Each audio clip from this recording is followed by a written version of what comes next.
कोई तो है। सुबह का समय था। शौरनपुर गांव के सभी लोग अपने अपने काम में व्यस्त थे।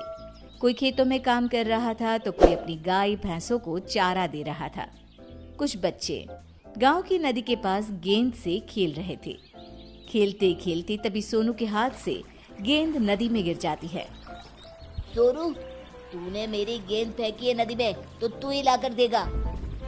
पर मैंने जानबूझकर तो नहीं फेंकी, तुम सबने देखा। मुझे कुछ नहीं पता, मुझे बस मेरी गेंद चाहिए। अरे छोड़ो ना, तुम दोनों एक गेंद के पीछे लड़ाई क्यों कर रहे हो? एक गेंद ही तो है ना, दूसरी खरीद लेंगे। वो गेंद मेरे मामा शहर से मेरे लिए लाए थे, जो इसने अभी अभी नदी में फेंक दी। तू बड़ी इसकी तरफदारी कर रहा है, तू ही क्यों नहीं ला देता मेरी गेंद? हाँ ठीक है, मैं ही लाऊंगा तेरी गेंद। पिंटू तरुण की गेंद लाने के लिए नदी में जाता है। सोनू उसे जाने से बहुत मना करता है क्योंकि गेंद पानी के बहाव से बहुत दूर जा चुकी थी, पर वो सोनू की एक नहीं सुनता और नदी में चला जाता है। नदी में जाते ही उसका पैर फिसल जाता है और वो जोर जोर से चिल्लाने लगता है, बचाओ बचाओ, कोई मुझे, मैं डूब रहा हूँ। तुम्हारी वजह से देखो क्या हो गया, पिंटू डूब रहा है। पिंटू, तुम चिंता ना करो, मैं अभी किसी को मदद के लिए लाता हूँ। सोनू गांव से किसी को बुलाकर लाता, उससे पहले पिंटू खुद ही पानी से बाहर आ जाता है। तभी सोनू पिंटू की माँ को अपने साथ लेकर आता है। मेरे बच्चे, तू नदी में क्यों गया था? अगर तुझे कुछ हो जाता तो मेरा क्या होता? पर तू बाहर कैसे आया?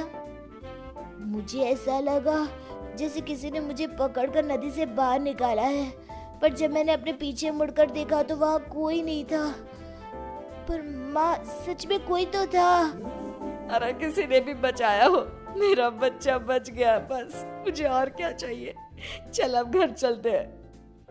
बात को टालते हुए रामती और बाकी बच्चे वहां से अपने अपने घर चले जाते हैं।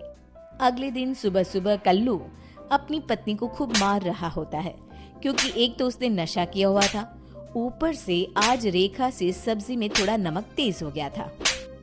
इतना घटिया खाना कौन बनाता है? आज से तू इस घर में नहीं रहेगी, निकल जा यहाँ से।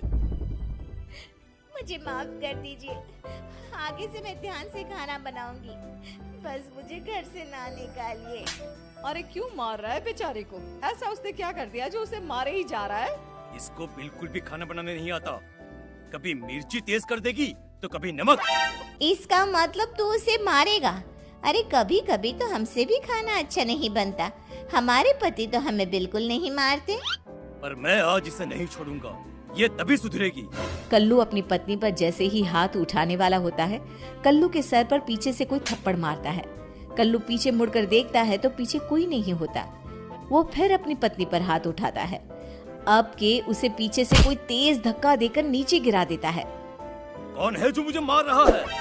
पास में पड़ा डंडा अचानक हवा में उड़ते हुए आता है और कल्लू को जोर जोर से मारने लगता है। पूरा गांव ये दृश्य आंखें फाड़ फाड़ कर देख रहा होता है। अरे अरे अरे, कौन है जो मुझे इतना मारे जा रहा है? दिखाई क्यों नहीं देता तू? मैं अब कभी अपनी पत्नी को नहीं मारूंगा, जैसा बनाएगी वैसा ही खा लूंगा चुपचाप। अब मुझे छोड़ दो। कल्लू के इतना कहने पर डंडा रुक जाता है और नीचे गिर जाता है। उसकी पत्नी उसे उठाकर अपने साथ घर के अंदर ले जाती है। ये तो चमत्कार ही हो गया, ऐसा तो मैंने कभी नहीं देखा। आखिर ये कैसे हो सकता है? सामने कोई दिखाई नहीं पड़ रहा था और डंडा अपने आप कल्लू को पीटे जा रहा था। कुछ भी हो भीमा भाई, जो हुआ बहुत अच्छा हुआ।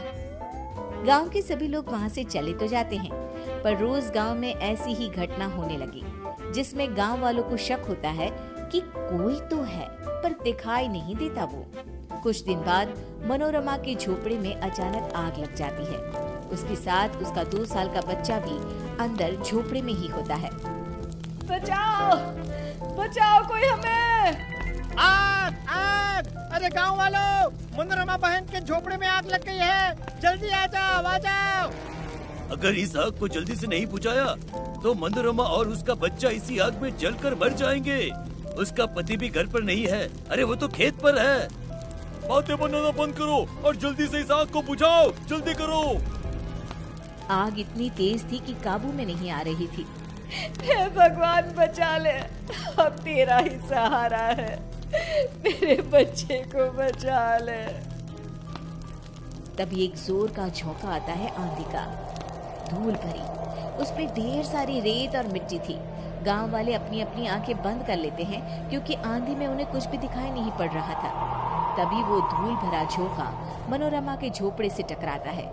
मिट्टी और रेत की वजह से आग बुझ जाती है और मनोरमा अपने बच्चे को लेकर बाहर आ जाती है। ये तो चमत्कार ही हो गया।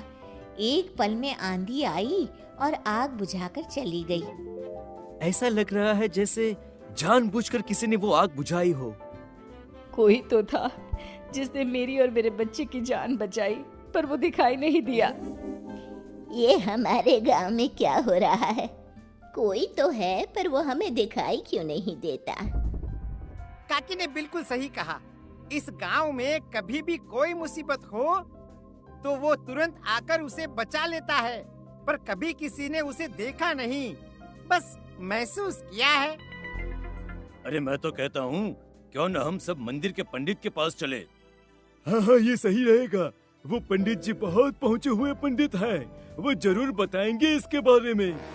फिर सभी गांव वाले मिलकर मंदिर जाते हैं पंडित से मिलने। अरे भाई क्या हुआ? आज पूरा गांव मंदिर में कैसे? जरूर कोई बात है। आपने बिल्कुल सही कहा।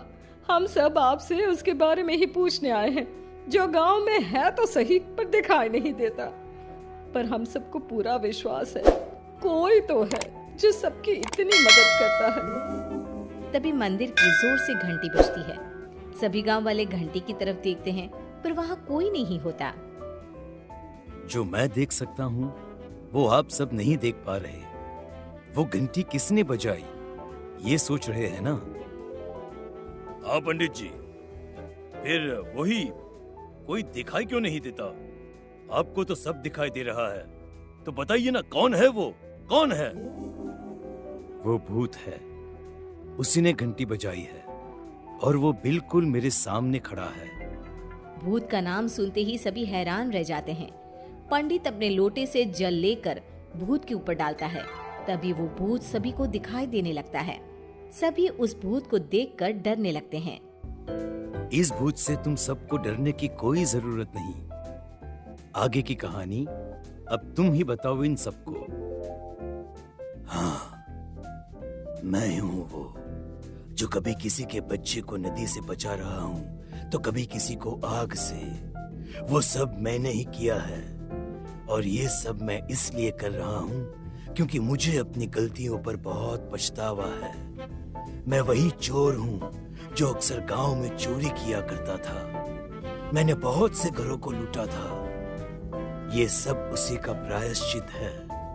मैं मर गया और भूत बन गया, फिर भी मुझे अपनी गलतियों का पछतावा होता रहा। एक दिन पंडित जी ने मुझे देखा और बोले, जिन घरों को तूने लूटा था उनकी रक्षा करना तेरा फर्ज बन गया है। तभी मुझे अपनी गलतियों की माफी मिलेगी और मुक्ति मिलेगी। अब तुम्हारा प्रायश्चित पूरा हुआ। मैं तुम्हें मुक्ति प्रदान करता हूँ। उसके बाद भूत उस गांव से हमेशा के लिए गायब हो गया।